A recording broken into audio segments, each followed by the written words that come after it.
So first of all, finding your family information in the U.S. Census will take the skills of a detective to examine the clues provided in each document.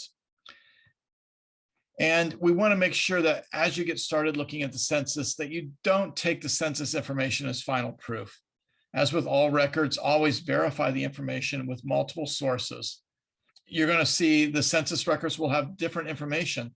So you may find an age in one census record that doesn't match up with the age in another census record or another set of records. So just be aware of that as you go through the census.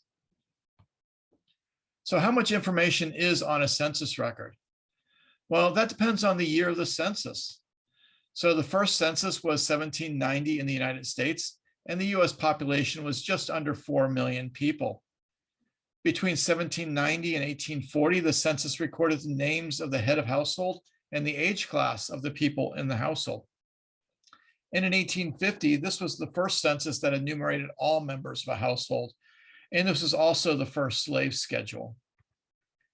In 1860, we had the first census where the American Indians were officially counted. Now, the US population at that point in time was a little over 31 million, and the Indian population was recorded as 40,000. So it's obvious that not all Native Americans were recorded in that census. And in 1890 census, almost all of those original records were destroyed in a fire in 1921. And that's generally the census record that everybody really wishes we had. The 1950 census is the most recent census released for public use, and that had over 150 million people in the US population at that time. So when you're looking at the census record, there's a few things to look for. First of all, you want to start with your most recent census and work backwards. So you usually have more information for recent people, and it's easier to find them in the census records. You want to identify known family members that were present during the census and develop a search strategy. So know who you're looking for and who was in the family. Have a good idea about possible locations where they may have lived, and know the approximate birth years. If you can't find them in the census, try searching for only the last name in the area you believe they lived. This is helpful if you have a last name that's not as common. For example, Meyer is a very common last name. Smith and Jones, it might be difficult to find. But on the other hand, a lot of the families I look up are very rare in the census records, such as Westerheide. And you want to try various spellings. So make sure that you're trying these different spellings because they may not be written correctly in the census, or they might be transcribed incorrectly also. And also be aware that there are missing census records. For example, in 1790, portions of Delaware, Georgia, New Jersey, and Virginia are missing. The 1800, a variety of different states are missing. In some states, only 1 or 2 counties might survive. Same thing with 1810. Again, there's a partial loss of the Illinois territory. 1 county was there. St. Clair was lost. Randolph County still exists. And the Ohio territory, only Washington County exists in the current census for 1810. And Georgia, New Jersey, Tennessee, Indiana, Michigan, Mississippi, and Louisiana are missing also.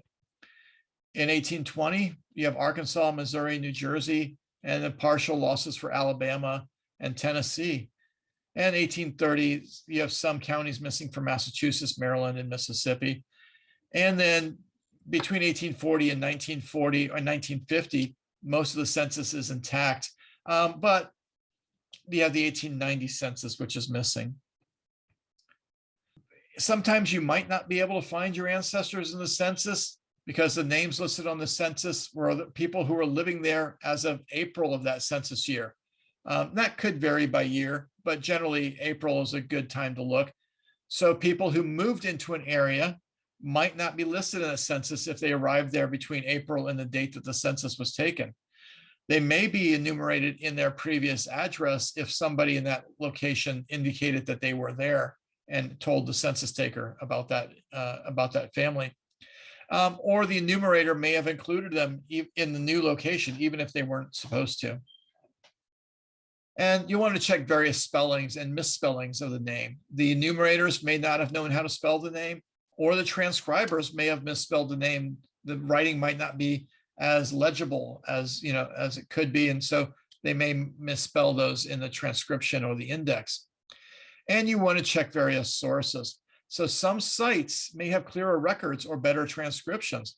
So you'll want to look at the difference between the same record on Family Search, Ancestry, Find My Past, My Heritage, Fold3, or any of the other websites that have the census records located on those pages. So I'll show you an example here.